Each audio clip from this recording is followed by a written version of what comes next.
Hi, good evening, everyone.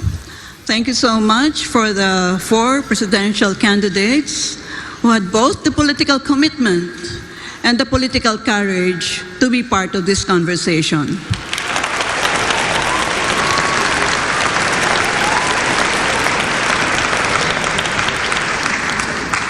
My area of research and expertise is on foreign policy and defense and security, so my first question will be within the rubric of these issue areas. All right. If the Quad were to become a collective security alliance, you, as our country's chief architect of our foreign policy, are you going to make the Philippines as a member of the Quad? Why and why not?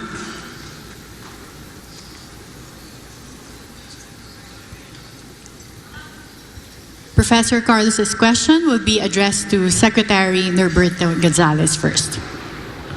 Well, we will always be part of arrangements like that. And yes, it's important.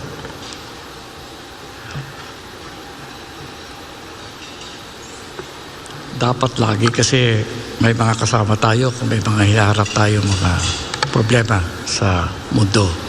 Kaya kailangan, kung may mga arrangements na ganyan, dapat pinapasok natin.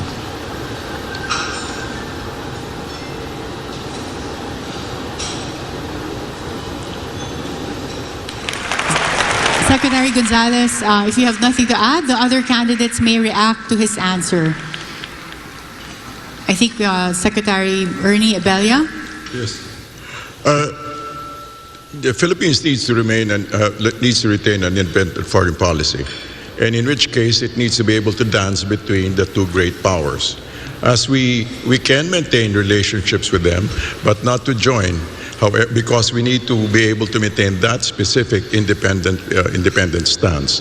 We can relate with either one, the other one, but at the same time, we need to retain our independence and be able to sustain our own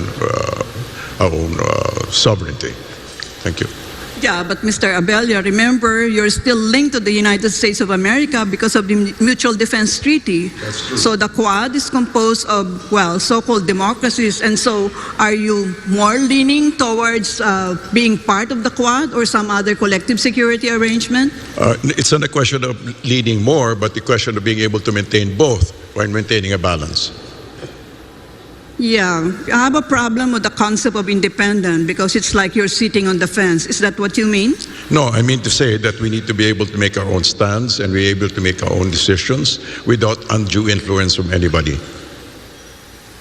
I don't know that being friends with everybody is foreign policy. We're not being friends with anybody. We can have trade with the greater power, which is our neighbor. On the other hand, we can maintain our MDTs with the people in Quad.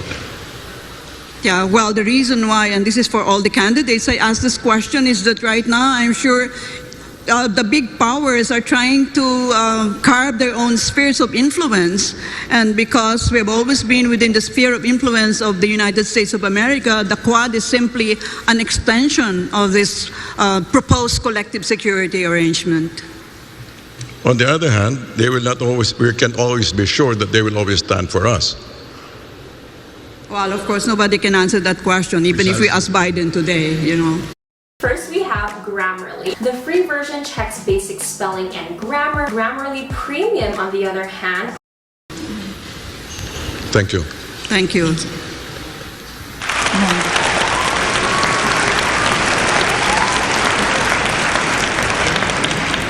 Senator Marcos. Yes, I think any of these agreements we should, of course, encourage, as long as it is very clear to us what is the advantage to the Philippines.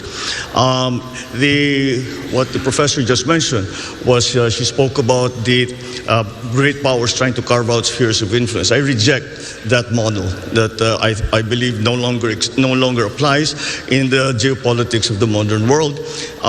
The old Cold War thinking. We have to ply our own way. And so it really would depend on what is inside, or what those agreements say, that the Philippines, what will be doing and what those other partners of ours will be doing for the Philippines. And once again, because we shouldn't think of the old Cold War system, we should always think in terms of the fine line that the Philippines has to tread in all our foreign policy decisions. But if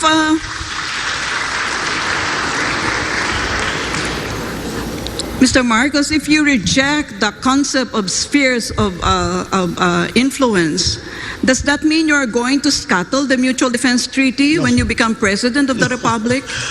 By no means. Linked to By the no United means. States of America as a defense ally. No, by no means. The relationship with the United States, our special relationship with the United States is not something that we can treat, be cavalier about. It is a very important one. And it has stood us in good stead for over 100 years. And that, I think, will never disappear from the Philippine psyche, the idea and the memory of what the United States did for us and fought with us in the last war. And so that is a specific part of our foreign policy. But then as we approach, we know that we are a hot spot right now. The West Philippine Sea is a hot spot in geopolitics right now. And that is why we still have to find our own line in terms of all of these arrangements. Except the one simple principle is that we will not cede 1 square inch of the Philippines to any country. Karen, do I have time for one more follow-up with Mr. Marcos? Yes, Professor Carlos. Yeah. Okay, if that is the stance that you have taken, Mr. Marcos, suppose you have a situation where China is trying to, take us in, embrace us within its sphere of influence. How would you react as our chief architect of our foreign policy? Once again, in terms of specifically to China, the correct approach still seems to be one of engagement. And no matter what the superpowers are trying to do, we have to work in the interest of the Philippines, and we cannot allow ourselves to be part of the foreign policy of any other country. And we have to have our own foreign policy. So again, whatever the superpowers do, we as a highly strategic geographic, are having a highly strategic geographical location in the world, really have to walk that very, very fine line between these great powers who, I always say, these are great powers, we are in between. If they sneeze at the same time, we disappear from the map. And that is something that we always have to keep in mind. Thank you. Cal Yodi, we'll hear from you. Para sa akin talaga ay maiwasan yung lahat yung pakikipagkaisa dito sa mga malaking bansa sa daigdig na ang relasyon ay gagawin tayong parang pawn lang sa mga kanilang mga labanan. Ang aking naiisip talaga ay maging unaligned ang ating bansa sa mga malaking kapitalistang bansa sa daigdig, tapusin yung ating military agreement sa US, yung Mutual Defense Treaty, yung BFA, yung EDCA, at pati yung relasyon natin sa China na dihadong-dihado tayo. Makipagkasundo lamang tayo doon sa mga bansa nagagalang sa ating mga karapatan, sa ating soberanya, sa ating territorial integrity, sa ating mga panuntunan. Any follow-up questions, Professor Carlos? Yeah, Mr. De Guzman, kung gusto ninyong non-aligned po tayo, ay saan po tayo tutukod? Alam niyo naman ng ating military yung pinakamahina sa buong ASEAN region. So, ito ba ay aspiration mo lang bilang chief executive? Or is non-alignment, this is still something that will wash in international politics now? Non-aligned tayo doon sa mga bansa na magagamit lamang tayo sa kailang mga interes. lalo na sa kasalukuyang sitwasyon ngayon na yung China halos at Amerika ay may trade war at nagigirian sila. Huwag na tayong makisangkot sa kanilang girian. Makipag-align tayo sa mga bansa na nagsusulong ng pagkakaisa, kapayapaan at economic ang mas focus ng pagkakaisa at pagtutulungan. At hindi yung papanig sa Amerika o sa China, lalo na sa usapin ng West Philippine Sea na siya ang pinaka mainit na usapin sa ngayon. Magagamit lamang tayong phone ng sino man sa kanila. Kaya dapat makipagkaisa tayo sa mga bansa dito sa Southeast Asia at tayo ay magtulungan para sa ikauunlad ng mamayan. Iwasan natin ang giyera.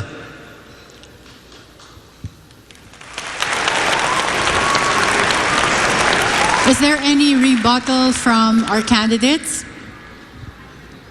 I can see Professor Carlos wanting to be part of the debate. I'm sorry. I hope I'm not dominating the questions, Carrie. No, You it's just okay. strike me down, if I need to shut out. Yeah. Yes, we've budgeted the time. If there are no reactions from the candidates to each other's answers, we are allotting the additional time to follow-up questions from our Can panelists. I just do one follow-up with Mr. De Guzman? Of course. Okay. Well, I'm interested in the concept of non-alignment because, I don't know that it's like once upon a time we talked about that. So, sino hong mga bansa kaya ang ating, anong pangalan nila? Ang ating sasamahan? Dahil sinabi ninyo ay sasama tayo sa mga non-aligned countries because most countries have cast their lots with either the United States of America, with Russia, or with PROC. So, saan tayo? Diyan lang ba tayo nakaupo sa bakod? Ang gusto natin ay hindi dependent, kundi isang independent foreign policy at makikipagkasundo tayo. Hindi naman tayo magpuputol, kundi makikipagkasundo tayo sa mga bansa na re-respeto doon sa ating sovereignty at territorial integrity. Mas ganon. At ang mas makakakapit natin sa kasalukuyan, lalo na sa usapin ng West Philippine Sea, ay itong mga Asian country. At yan ang ating makakakampi sa kasalukuyan. At hindi, ayaw ko talaga na pumanig sino man sa kanila, sa Russia, sa China, na nagsusulong lang naman ng kanilang personal na interes at hindi sa interes ng kapayapaan at kaunlaran ng buong daigdig. Salamat po. Thank you, gentlemen. If there are no rebuttals for this issue, we can proceed with the next panelist's question.